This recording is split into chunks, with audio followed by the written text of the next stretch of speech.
So I brought up this little tier maker graphic here that I'll kind of tinker with, kind of Mm. see how we feel about these teams.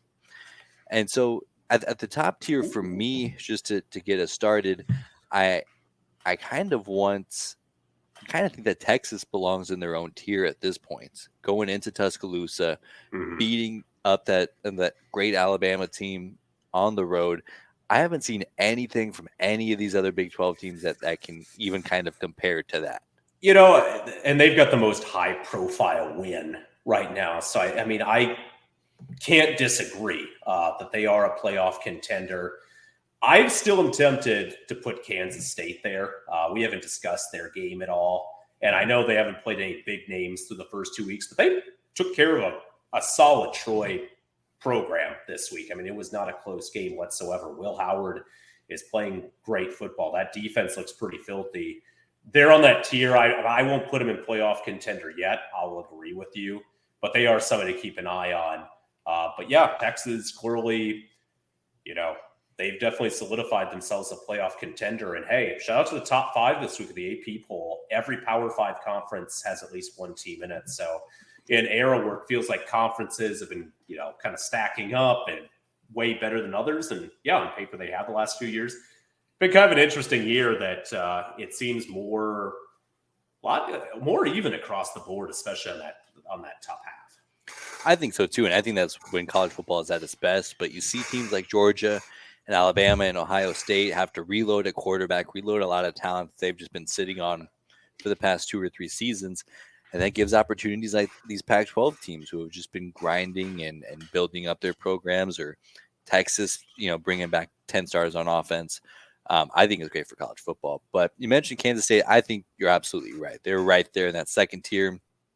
Do I think they can win the conference? Absolutely. Mhm. But do I think that they are among that top tier of true national title contenders?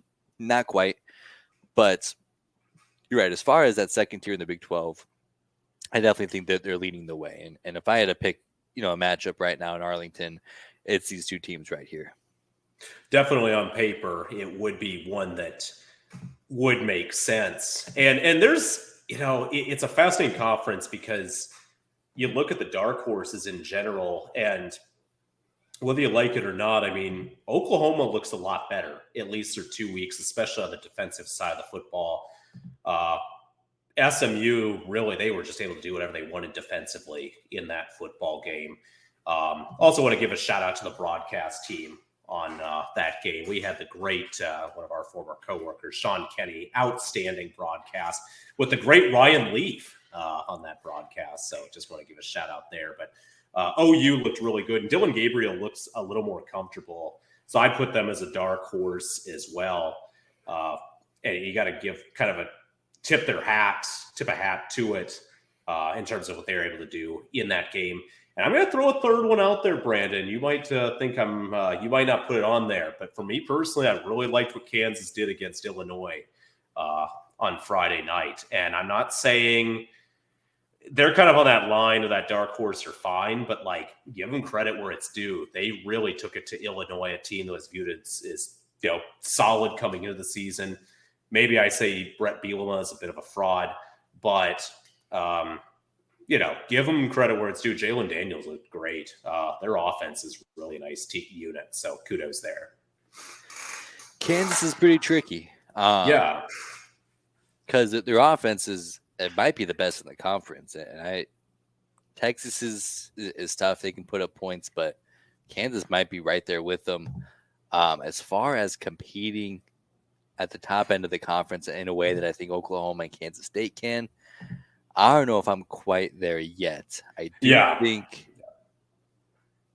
think we got to make another tier for teams like Kansas, because I think Kansas is a really good Big 12 team, and I think that there's a couple other teams that could, if the chips fall their way, get to Arlington.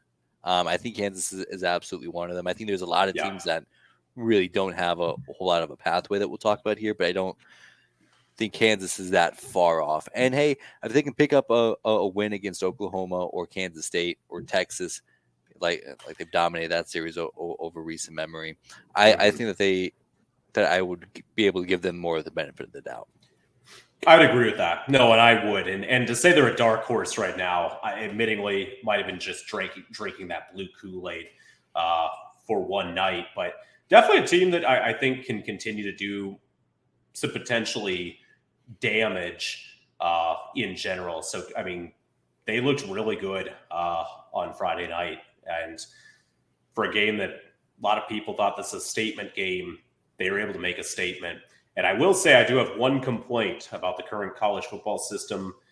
If I'm a college football team, I'd never want to schedule a game on a Friday night. That's high school football. Many college football fans are out at their local high school team watching on Friday night. I get it's a moneymaker. I get a lot of people watch, and I caught even a little bit on Friday, but I personally don't think it's good for programs to put a game on Friday night when there's, if most of the recruits are out playing, we can't watch the game live. So I personally am not a fan, but hey, if they feel it gets the program more exposure, then so be it. And that's kind of how I would sell that. I think overall, you bring up a lot of good points there. If I were to play devil's advocate, I would say having a standalone primetime game, especially a game against like Illinois, where that's just going to get lost in the shuffle. That's probably looking like an ESPN Plus or FS1 game at best. So now you get a primetime slot on a network. I think just bringing those eyeballs every once in a while, and we see the MAC conference do it as well. Take advantage of some of those earlier slots in the week, Tuesday, Wednesday games.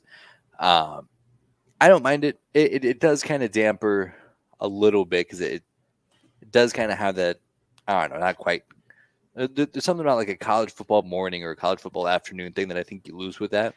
I think is special, but I think those eyeballs are very valuable, especially like a team up and coming like Kansas. And you show, they're not going to have that many. Fox Noon kickoff might not leave Boulder this year, to be honest. But that's true. Yeah. Like, did you see they're going back there again? They don't even have the Colorado game. They're promoting the ESPN game the whole time. Isn't that amazing? Outstanding stuff. And Penn State, Illinois, it's going to be a good game. I think. It will be. Probably no not, question. But no, we'll say it is. Why not? Now Why not? About it. But Penn State. Nothing gets me more hyped than Brett Bielema versus James Franklin. If there's something that just makes me go nuts, it's. I always wonder how many hot dogs Brett Bielema could eat on the sideline if they just let him go. Absolutely. Oh man, what a beast! Yeah, he would have. I guarantee of all college football coaches, Brett's a top 3 if they did competitive eating. Top 3. Top 3. Yeah, it's tough to think of anybody else who can kind of keep up with him. He's an animal. Oh yeah, he is. But I'll tell you what, I bet there's some sick minds out there that could find a way to hammer down a few. I like to think Sonny Dykes at TCU could hammer down some hot dogs who is feeling it. Yeah, it would be a very unpleasant watch for sure. But I think that he's just a gritty guy. Yes. Speaking of Sonny Dykes, I would also put them on this tier here. My big analysis coming into this year is that we'll see the floor for TCU and Sonny Dykes. Mm-hmm. Whatever they do here should be kind of the bottom line expectations. They have a lot of spots to fill, lots of continuity that they got to work on throughout the rest of their early season. But I think that I think they could absolutely steal a game against Texas. I think they could absolutely steal a game against Kansas State and Oklahoma and kind of be in that spot, week 10, week 11, week 12, where you're in the race to Arlington. And I think that especially as Chandler Morris gets more comfortable and more dialed in, I think they're absolutely up there. Yep, they're going to be interesting just because, again, they get socked week 1, but they play a lot better week 2. That game against Houston, I think, is just going to be really interesting because on paper they should take care of business, but Houston can find a way. That's their Big 12 opener, and their stadium is going to have some juice in there. So it'll be a tough test for TCU. Yeah, I think a great opportunity to really kind of show a little bit more balance of, well, our offense is as good as it looked against Colorado, but our defense can be a little bit closer to what you saw last week, and really kind of put together and really kind of flex a little bit. We have a lot of stinkers for games this year. Not a whole lot of conference games. A lot of teams trying to get another tune-up in. But TCU an opportunity to get a conference win in their belt early and kind of show like, hey, that Colorado's also very good. So let's not, rip on TCU too bad here. I still think that they're a good team. They are. And, and looking kind of at those, the rest of the way, I mean, those other 9, I don't know on paper who can legitimately get to kind of Arlington going forward, because 2 of the teams in that upper half of the preseason rankings are 0-2 in Texas Tech and Baylor, and they both had expectations coming in. That said, though, you look at those teams, do you see either one of them? I mean, again, conference record 0-0. They could go undefeated or go 8-1, and congratulations, you're going to be playing for a conference game. So that's not even remotely dead. But do you see either one of those teams finding a way to do that? If I had to put one more team on this tier, I think it would be Texas Tech. Yeah. Granted that first game against Wyoming is a bit disappointing, but you got to look at it that it's a late night game in Laramie. Weather became an issue, and when you just, that's a tough team to play at on the road. And as much as I think that they needed to win that game, I also thought they looked really good against Oregon, and I thought that we kind of saw what this Jerry Maguire team can look like. When I went through my Big 12 projections, Texas Tech was right there. In fact, at the end of the season, I had Texas in the Big 12 championship. Then I had Kansas State, Texas Tech, and I think there was a third team tied with like 2 losses. And I couldn't figure out a way to – I couldn't figure out the Big 12 tiebreakers in that sense. So then I ended up going and giving Kansas State another win to get them in the Big 12 title game to even that up. But I haven't seen too much from Texas Tech to prove that they're not that team, and that they're, certainly capable of competing with teams like Kansas State.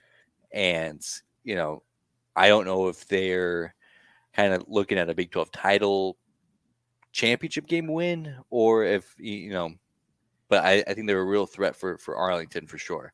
So I would put them on there unless you had any major objections about the Nope, you're not going to hear it from me. They have good QB play in Tyler Shaw. So and their defense going to have to make a few more plays, but they hung in there against Bo Nix in Oregon. I thought they did some positive stuff. Not perfect, but they did some decent things. So. And then to get started with the good, not great tier here, I don't think these teams have an opportunity to really compete for a Big 12 title game or even really get into Arlington. I think they'll be out of that race pretty quickly.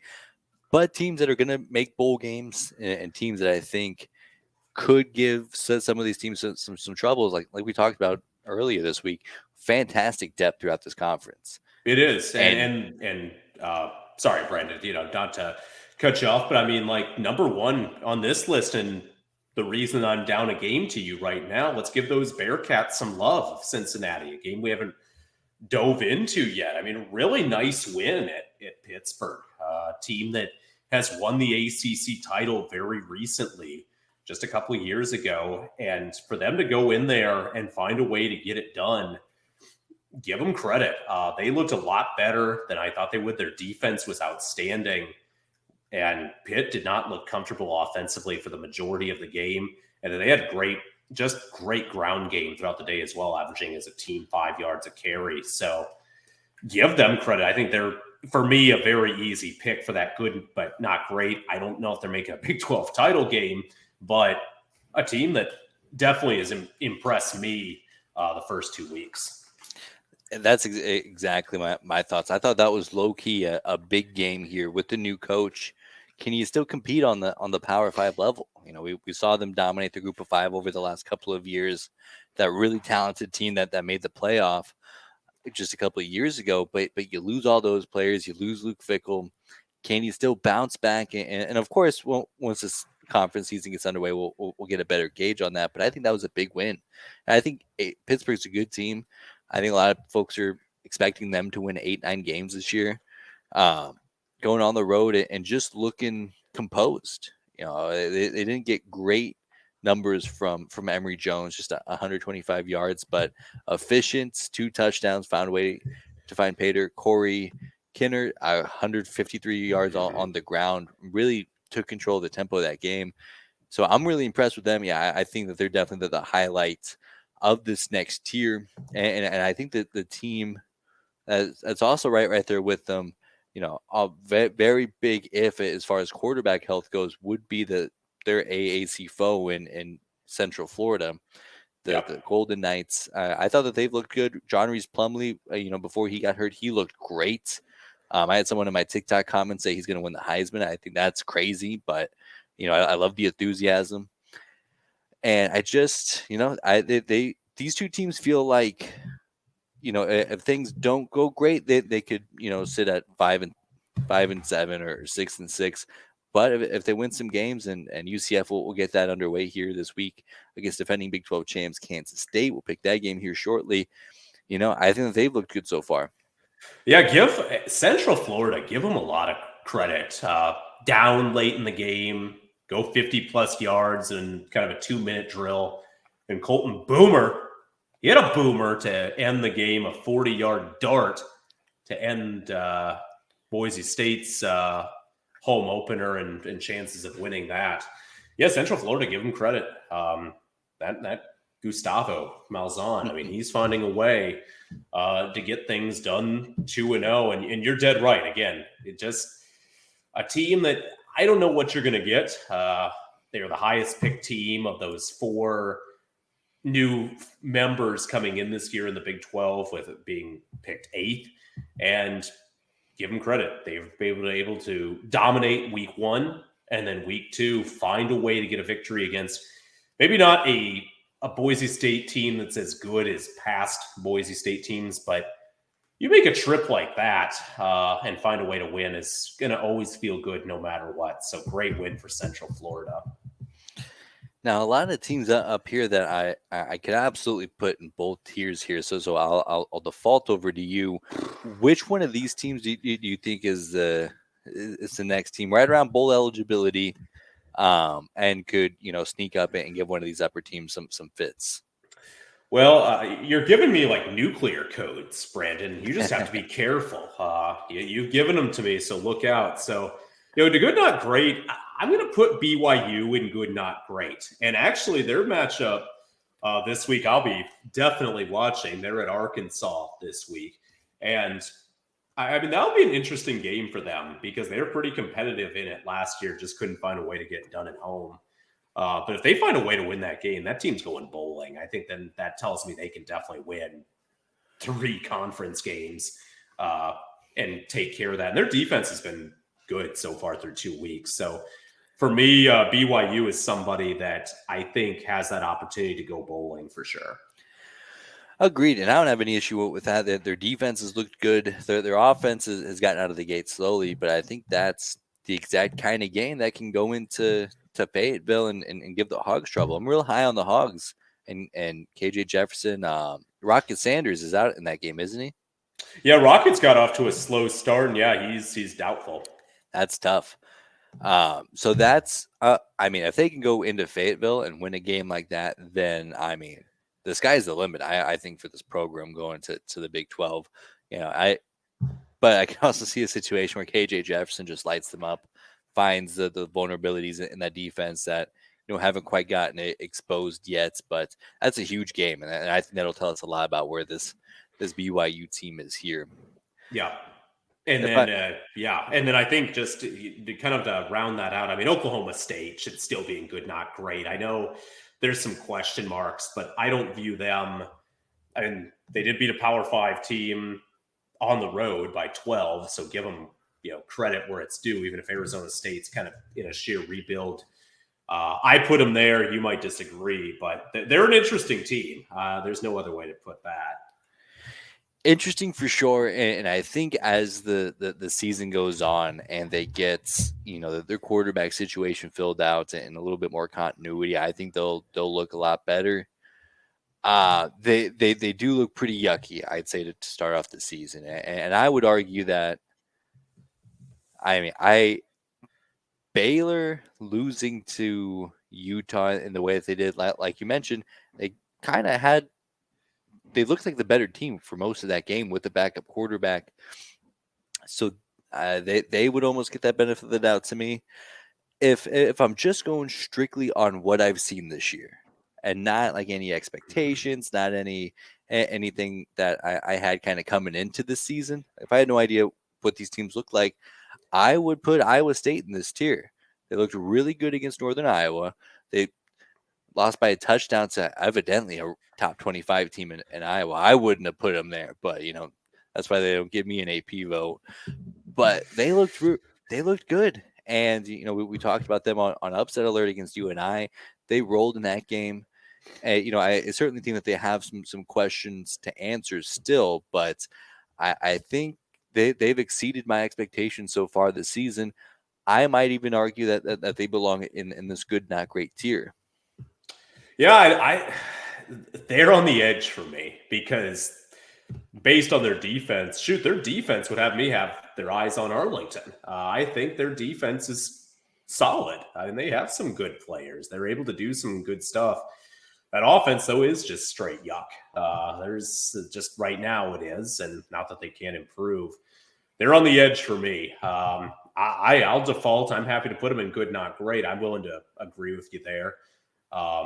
And Baylor's interesting too because it's wild. You could make an argument Baylor is the better team at 0-2 than, as you mentioned, Okie State at 2-0. But that said, like Okie State wins, Baylor hasn't, so that's why I'm willing to give them that benefit of the doubt for now, even though the train could go off the tracks come Big 12 play, and that's ultimately what we're trying to debate right now. Tell you what, Drew Russell, sell this the old-fashioned way. Flip it. There we go. That's it. You went first in your dissertation for Oklahoma State, so I'll give you heads. Iowa State tails. Sounds like let's flip it. Let's go. Here we go. Tails. Let's go. Oklahoma State. Okay. There we go. Simple as that. I love those photos on that Google search too of like how to properly flip a coin. I mean, really, love that angle. It's like, it shows real technical. I feel like you got to get those Amazon. You know how you see like those NFL commercials where they have those next gen stats and all that. I feel like you could definitely get some next gen stats on how to flip a coin. Personally, and ladies and gentlemen, I want to make clear too. The day that we can get Brandon Shanahan an AP top 25 vote for the Cornhusker connection is a day that I personally would weep in happiness. I mean, that's the long-term goal. Just give me a vote on something. It doesn't even have to be the AP. It doesn't have to be the Heisman. Just give me a vote for like the Remington Award. I'm a Husker fan. I could learn what makes a center good. I say we should have a national public vote of the bottom 10 teams in the country just to motivate those teams a little bit more. Absolutely. I think, you and I would be perfect for that. I would watch some really ugly college football just to get to the bottom of that. It's as good as it gets. I think that's true college football. Yeah. But as far as these teams go, I feel very good about having Houston and West Virginia on this tier. If Houston had a strong performance last week against Rice, I had a lot of high hopes for Houston coming into the season. AAC championship game just 2 years ago. Obviously ran into that playoff team in Cincinnati. And still at 8 wins in probably the best, deepest Group of 5 conference last year. I was kind of had some better hopes for them. West Virginia has not looked great. No. But I'll tell you, but they took care of their business. And hey, for Coach Brown, he knows that seat is very warm. You know what's going to make it less warm? The Riot Bowl is this week, the Backyard Brawl. And it is something that is absolutely special between Pittsburgh and West Virginia. That is in Morgantown. Morgantown, I miss their kind of connections on the East Coast because that's a great college town. And we're going to see it in its full glory on Saturday. No kidding. That's going to be a great game. Pittsburgh coming off a tough loss against Cincinnati. I think they're dialed in. I think just in the same way that you saw Baylor and Texas Tech probably play those Pac-12 contenders a little bit closer than I think that the line was going in. Watch out for Pittsburgh on the road. Yeah, definitely. But West Virginia, I guarantee they'll play their most spirited game of the season Saturday. I feel really comfortable saying that. Without a doubt. And like you said, Coach Brown could literally be coaching for his job at that point. He could be. No, you lose ugly in that game. Hey, West Virginia's famous for burning their couches. It's a tradition unlike any other. Forget the Masters. We don't care about the Masters. No, it's about right. West Virginia burning couches, win or lose.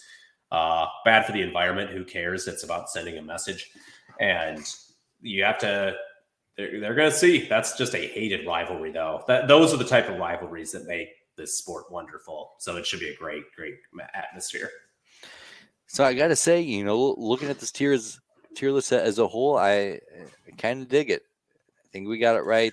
That final spot in the good, not great tier is tough. But yeah, we'll look at. I mean, this is an ever-changing deal. Like, I might be getting too aggressive putting Kansas at eyes on Arlington. I mean, Illinois might not be anything special. It's just offensively they do look great, and if they can get a defense to wrap around, they could compete.